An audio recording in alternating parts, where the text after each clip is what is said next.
La table ronde. Alors on en parle souvent ici, la politique monétaire, d'ailleurs souvent avec Guy de Lafortelle, la politique monétaire actuelle menée par Bruxelles, par Paris, nous entraîne dans une spirale de l'appauvrissement, un processus de numérisation qui pourrait également déclencher une surveillance de la population. D'ailleurs certains résultats sont déjà là, accumulation de la dette, dévaluation de l'euro causée par la surproduction de la monnaie, promotion effrénée de la monnaie numérique pour accélérer la fin du cash. Bref, sommes-nous encore dans une recherche du bien commun ?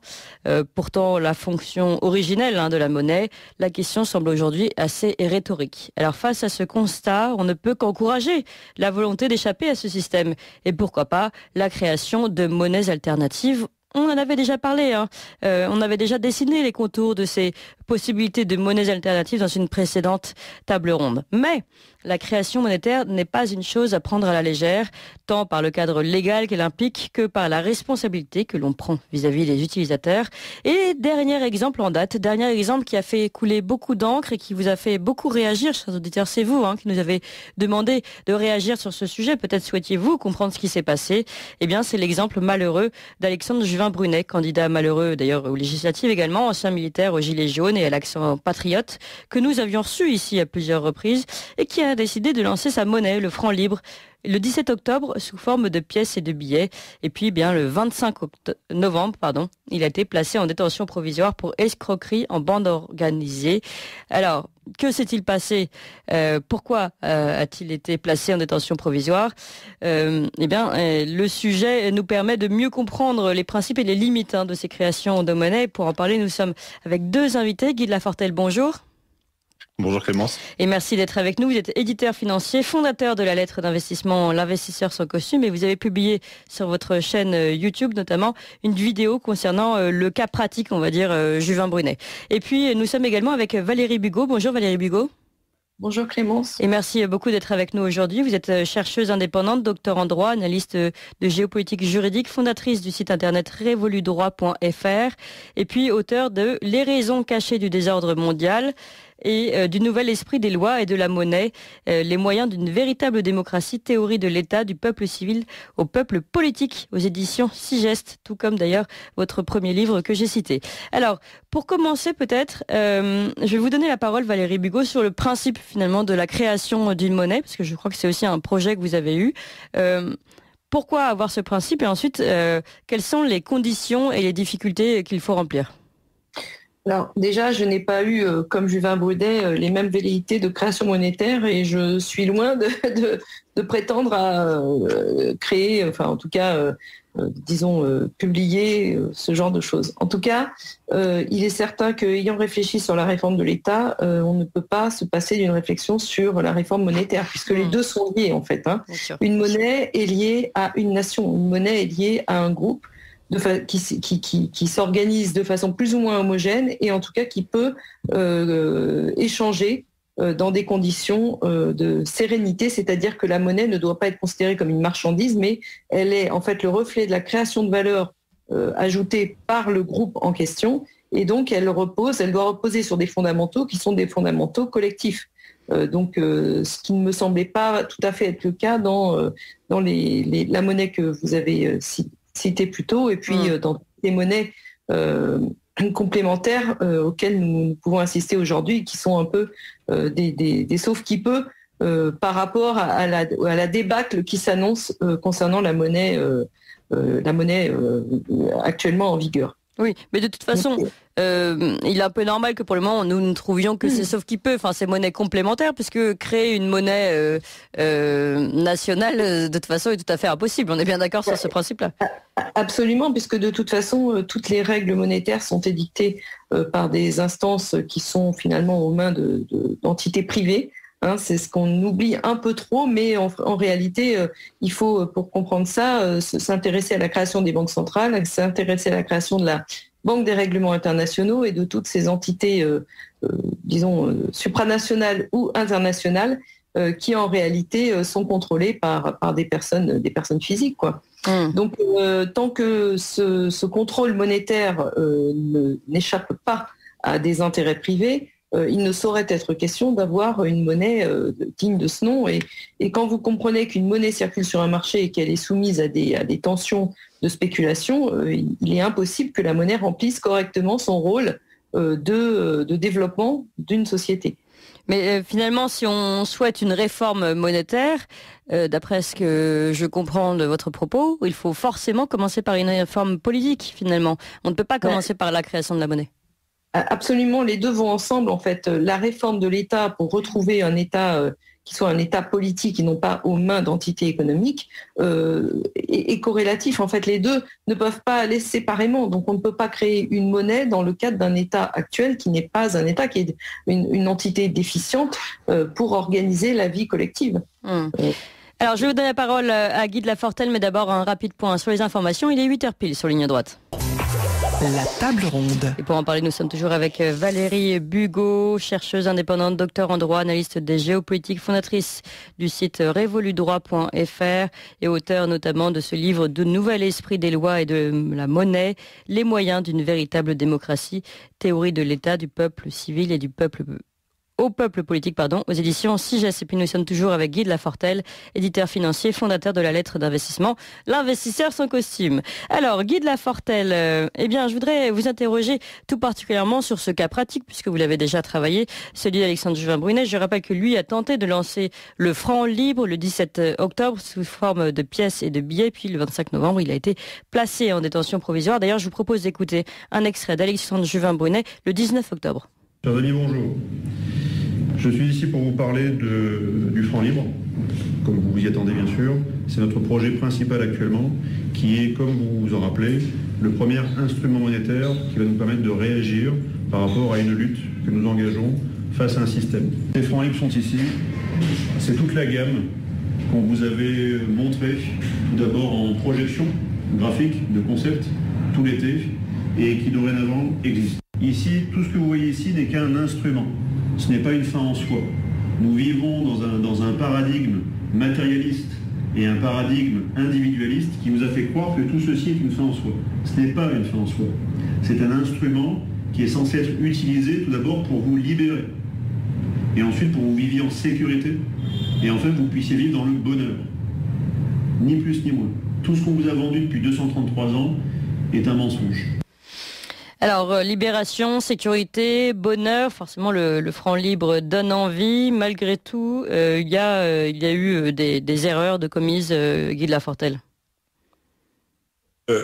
Oui, comme on entend dans l'extrait qu'il conçoit bien son franc libre comme un objet de lutte contre un système et de rébellion. Et donc, bien évidemment, quand on se met en opposition contre un État, il faut savoir un peu à qui on a affaire. Et donc moi, j'avais travaillé sur cette monnaie parce que mes lecteurs m'avaient demandé un peu ce que j'en pensais au mois de juillet quand ça avait été lancé. Tout comme nos auditeurs nous demandent aujourd'hui ce qu'on pense de cette situation. Donc c'est pour ça également qu'on tente de réagir et en même temps de prendre du recul sur cette affaire pour élargir la problématique. Et à l'époque, moi, j'avais regardé l'exécution du projet. Je m'étais absolument pas attaché au fond. J'avais regardé vraiment l'exécution. Et l'exécution était et est toujours défaillante et illégale. Et du coup, malheureusement, moi, je suis absolument désolé que Monsieur Juvin soit en prison aujourd'hui. Le projet était bêtement illégal. Maintenant, la loi est censée s'appliquer la même à tous et on peut se demander si vraiment il n'y a pas d'autres personnes qui auraient une place qui devraient aller en prison avant lui. Mais bon, ça souligne que les intentions ne suffisent pas et quand on arrive sur des questions aussi sensibles, aussi délicates que la monnaie, l'exécution est tout. Et moi, c'est quelque chose que j'ai pas arrêté de répéter depuis le début. Il suffit pas d'avoir des bonnes intentions, il suffit pas d'y aller avec beaucoup de courage, beaucoup de cœur, beaucoup de choses. Il faut savoir ce qu'on fait. Et c'est vrai que les questions monétaires sont des questions d'une très très grande difficulté, non seulement légale. Là, on se rend compte qu'il se retrouve en prison, mais aussi c'est pas du tout facile de concevoir. C'est extrêmement abstrait. Et donc, voilà, lui, il s'est pas mis dans les cadres légaux et on comprend pourquoi. C'est-à-dire que c'est vrai que en France, aujourd'hui, vous avez deux manières si vous voulez créer une monnaie. Soit vous créez une monnaie locale complémentaire, qui est un cadre précis, mais qui est extrêmement restrictif. Soit vous créez une crypto-monnaie. C'est les deux manières. Et bon, il s'est mis dans aucun de ces deux cadres-là. Et ce qui est intéressant, ce que moi j'ai noté, et c'est en tout cas dans ce qui est ressorti dans la presse, parce qu'il n'y a pas eu beaucoup de communication officielle, hein, c'est beaucoup passé par des journaux. Il n'y a pas eu je crois pas que le parquet soit exprimé, je crois pas que Monsieur Juvin-Brunet soit exprimé officiellement. En tout cas, il semblerait que ce qui est vraiment accéléré cette mise en détention, c'est le fait que les billets étaient imprimés et étaient en train d'être distribués.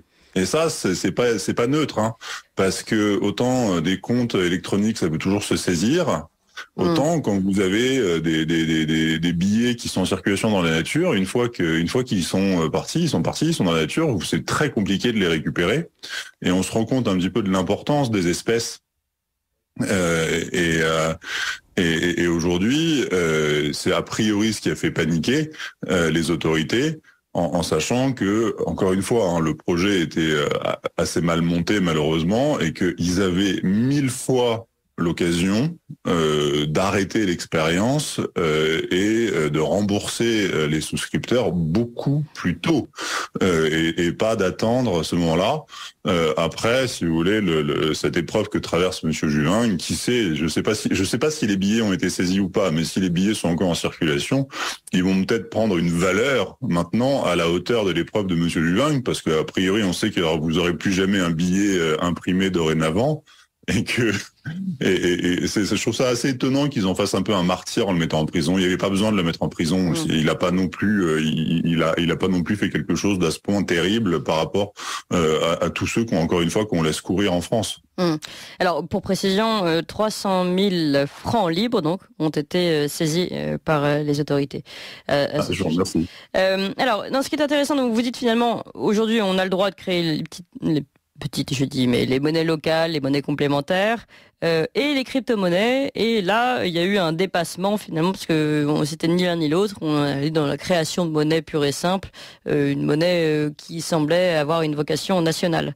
Alors, pourquoi qu'est-ce qui fait qu'une crypto-monnaie est possible, est autorisée et pas une monnaie billet, Guy de Lafortelle, billet cash? Oui. Parce qu'une crypto-monnaie, en fait, n'est pas une monnaie, c'est un jeton, et que c'est en soi, ce qu'il faut bien comprendre avec les crypto-monnaies, c'est que vous pouvez créer une convention entre un groupe de personnes, et c'est là où ce que disait Madame Bugeaud est très important. C'est-à-dire qu'une monnaie, c'est quelque chose qui vient en soutien d'une nation, qui vient en soutien d'un groupe constitué et qui travaille à sa souveraineté. C'est régalien, en fait. Une monnaie régale est un... Tout à fait régalien. C'est un des grands attributs de souveraineté. Et autant vous pouvez pas être souverain si vous vous occupez pas de votre question monétaire, autant vous pouvez pas vous occuper d'autres questions monétaires si vous n'êtes pas souverain non plus. Mais en revanche, juste pour terminer, c'est-à-dire que si à un moment vous décidez que vous allez utiliser, on va dire, je sais pas, des billes ou des cigarettes comme monnaie, personne ne peut vous en empêcher. La seule différence, c'est quand vous prenez le problème principal, quand vous prenez les crypto-monnaies, si vous voulez les utiliser comme un moyen d'échange quotidien, c'est que, comme c'est un actif comme un autre, vous êtes censé payer des impôts quand elles se valorisent. Et donc, vous avez là une difficulté pour les échanges.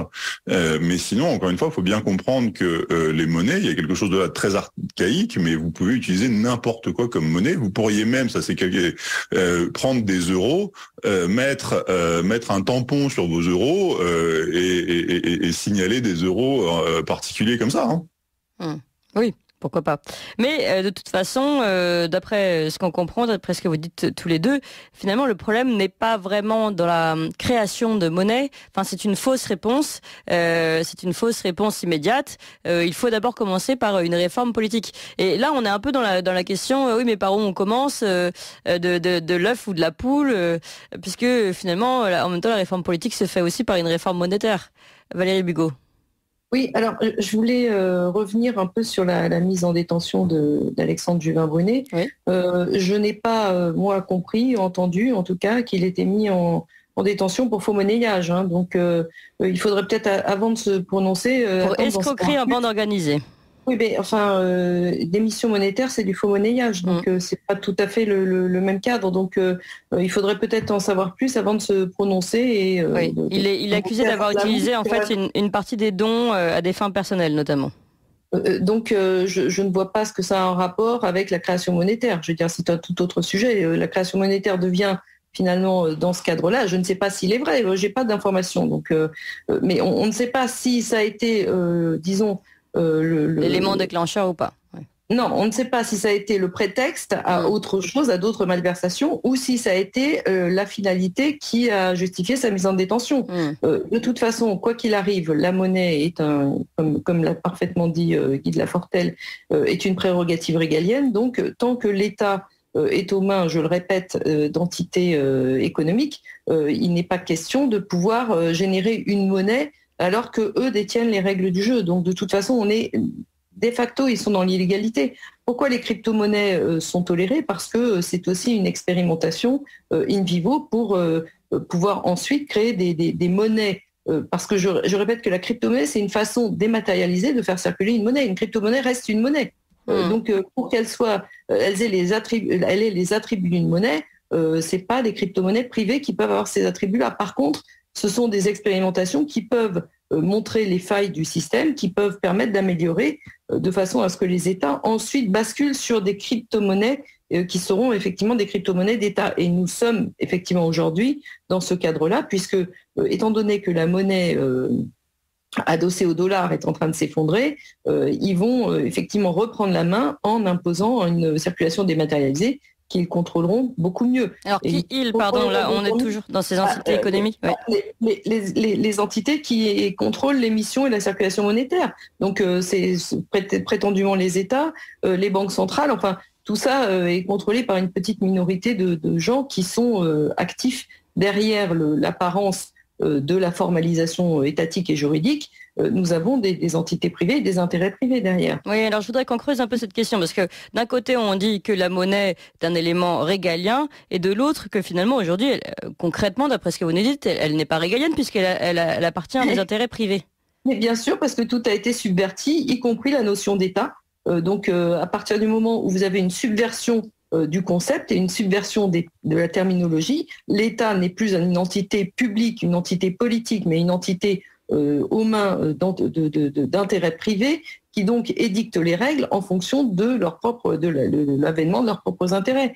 Donc c'est ça qu'il faut comprendre. Alors est-ce qu'on peut nommer ces institutions, ces entités économiques qui prennent la place des États? Clairement, au centre, ceux qui contrôlent toute l'activité économique et la manifestation juridique des entités économiques, des entreprises et autres, ce sont les banquiers. Et ça, je l'explique dans tous mes travaux. Il faut remonter à la création des banques centrales pour le comprendre. Toutes les banques centrales ont été initiées par des intérêts privés et elles ont d'ailleurs premièrement pris la forme privée. Ensuite, elles ont été nationalisées, étatisées. Mais que signifie une banque centrale nationale alors que la nation elle-même n'existe pas et que l'État est aux mains des entités économiques? En fait, tout ça tourne en rond. On ne pourra jamais sortir de la problématique politique quand on parle de monnaie. Eh oui, mais en même temps, on ne peut pas sortir par la monnaie. Non, on ne peut pas sortir. Alors on sort comment? Là, c'est une prise de conscience citoyenne qui doit se faire et une réappropriation étatique autour de la notion de nation. Nation, c'est un groupe qui fonctionne ensemble de façon plus ou moins homogène, qui est organisé, qui est cohérent et qui est performant. Guy de Lafortelle, à ce sujet, comment voyez-vous une possible réappropriation monétaire? On doit de toute façon commencer par une refondation de la nation. Est-ce que, en attendant, ces monnaies locales ou complémentaires peuvent aider ou peuvent être un bon instrument à la mise en place de cette nouvelle État-nation? Je ne sais pas. Comment vous voyez les choses, vous? Il y a deux choses qui sont très importantes. La première, c'est que les monnaies, l'euro, les grandes monnaies régaliennes, sont extrêmement dégradées aujourd'hui et présentent des risques très importants, aussi bien que de dépréciation. L'euro s'est quand même très fortement déprécié récemment, et avec l'euro numérique qui arrive, on se demande même si l'euro est encore une monnaie. On en a déjà parlé.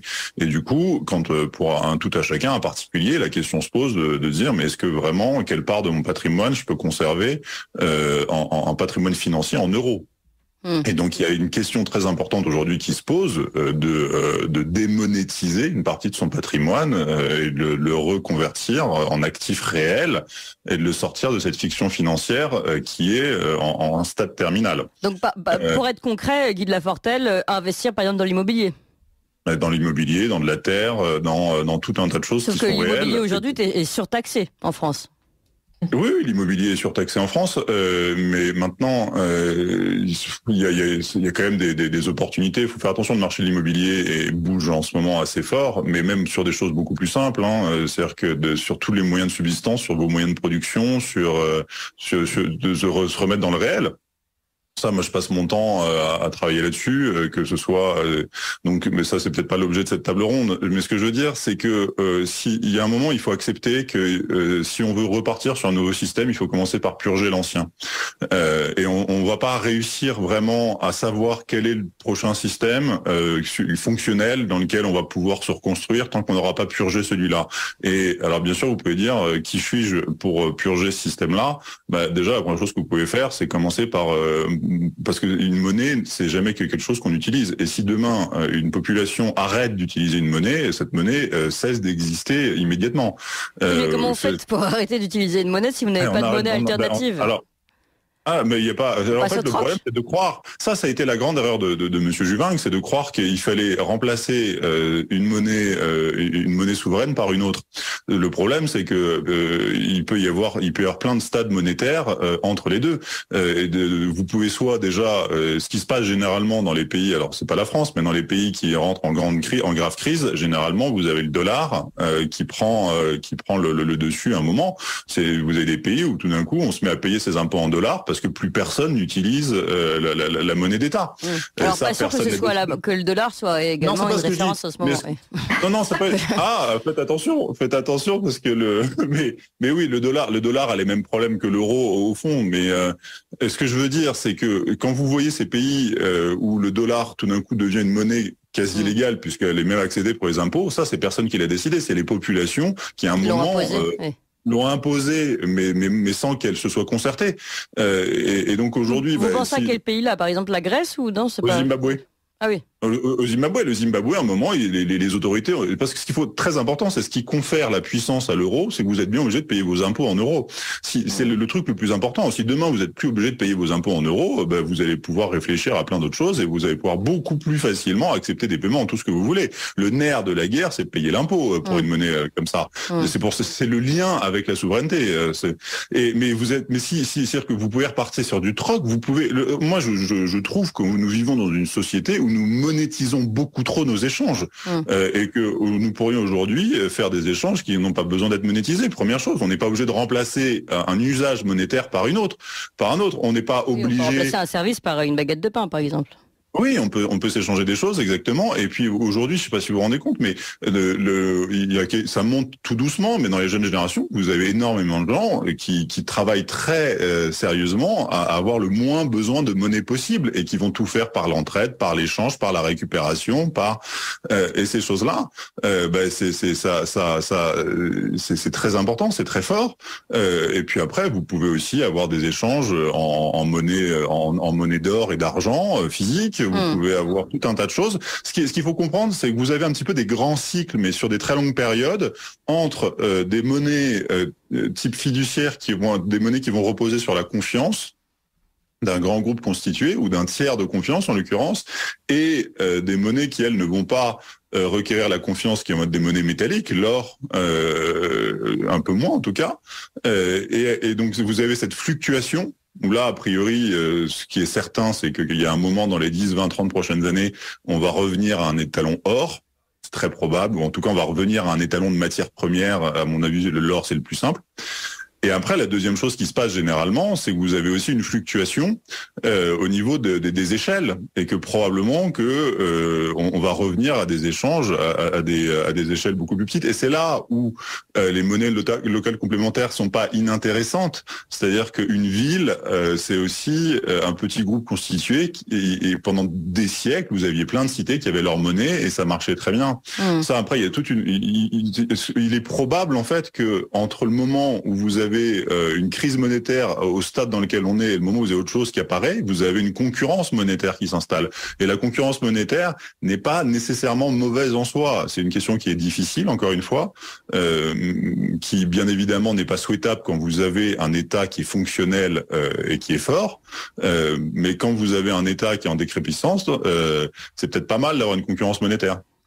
Sans compter le fait que une monnaie locale soutient finalement l'économie locale. Donc ce serait très intéressant pour la délocalisation notamment. Alors Valérie Bugeaud.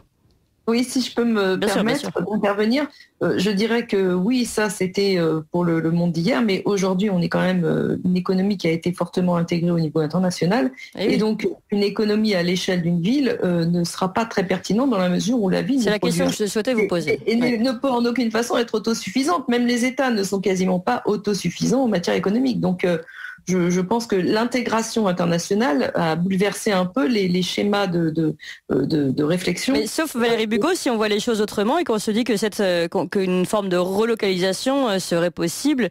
Et là, pour relocaliser, il faut déjà un minimum de souveraineté, et en particulier au niveau énergétique. Donc il y a des conditions pour ça. Bien sûr qu'on peut le faire, mais à condition que les conditions soient réunies. Et aujourd'hui, en fait, tout est fait pour nous éloigner de ces conditions-là. Donc, je ne vois pas très bien... On voit bien la crise énergétique en cours. Oui, tout à fait. Et pour ce qui est de l'adossement des monnaies à l'or en cours, je pense que c'est déjà le cas pour ce qui est du yuan, pour les monnaies chinoises, et y compris russes, et tous les États qui souhaitent retrouver une certaine indépendance. Mais ça ne sera pas, peut-être pas au sens où on l'entendait avant, où la monnaie sera corrélée par l'or, par la quantité d'or. Il peut y avoir d'abord d'autres matières premières, effectivement, et pas seulement des matières premières métalliques. Il peut y avoir des matières premières en matière alimentaire, par exemple.